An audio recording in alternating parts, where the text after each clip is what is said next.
पुतना मावशीने काय केलं, स्तनाला लावण्याच्या ऐवजी हे आहे कसं लेकरू, हे आगळं वेगळं लेकरू आहे कसं पाहावं म्हणून काय केलं, फक्त तिनं असं मांडीवरच असं फक्त समोर घेतलं आणि त्याला पाहू लागली.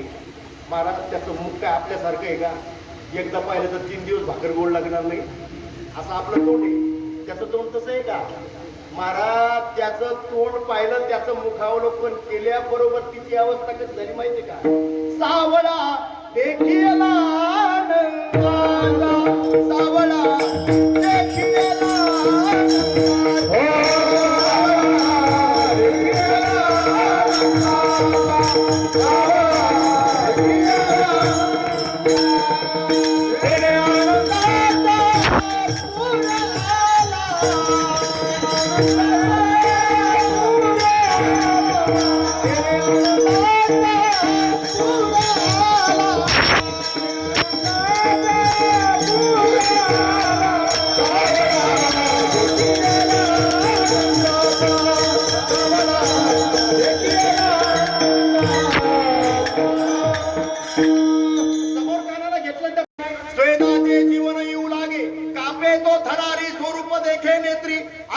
भितरी वाहता आधी तेने आनंदाचा पुराला.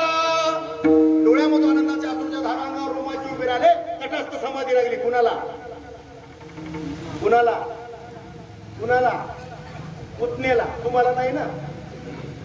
पुतणेचा काला झाला, देव आणि पुतना एकरूप झाली. कशा करता आली विसरली. महाराज ज्ञानोबा तुकोबाचा काला झाला, हे तुम्ही पाहिले अनुभवलंय, पण पुतणेचा देखील देवाला पाहिल्याबरोबर काला झाला. महाराज पण देव म्हणतो आत्ता तरीला कळलं मी कोण आहे, तरी मला मारणार. पवनीचं गिराईक वाया जाऊ द्यायचं नाही म्हणून भगवंताने मायेचा पडदा टाकला आणि तिच्या रूपावर आणलं. स्वरूपामधून रूपावर आणलं. हे पुतणे उठ, कशा करता आली. महाराज जेव्हा तो मायेचा पडदा पडला तेव्हा पुन्हा झोपेतून जागी व्हावी तशी समाधीतून उठली आणि त्या कानाकडे पाहिलं, त्याला स्तनाला लावलं.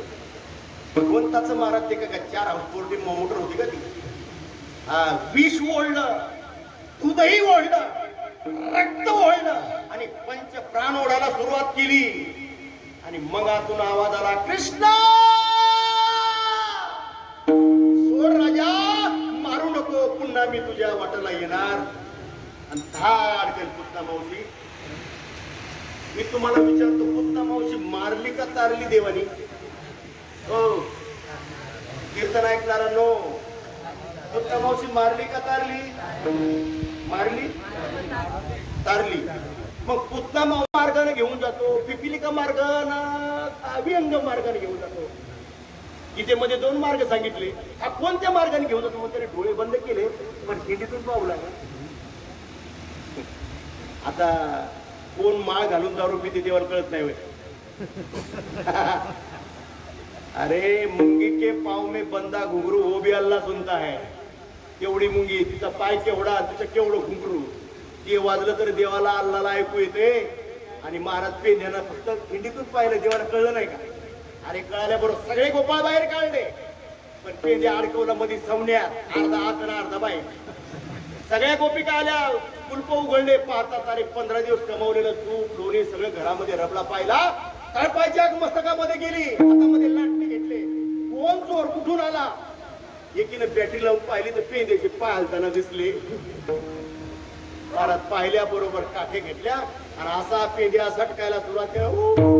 पेंद्या बोमा मारतो, कृष्णा सोडव राजा, सोडव, मला वाचव, मरतो मी. त्यावेळेला कृष्ण म्हणला तुला सोडवतो, पण डोळे बंद. डोळे बंद कसे कर?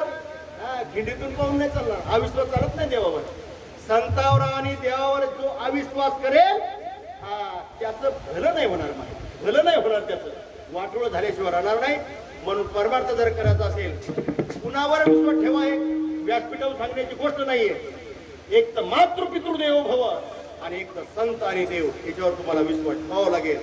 आणि महाराज पेंद्यानी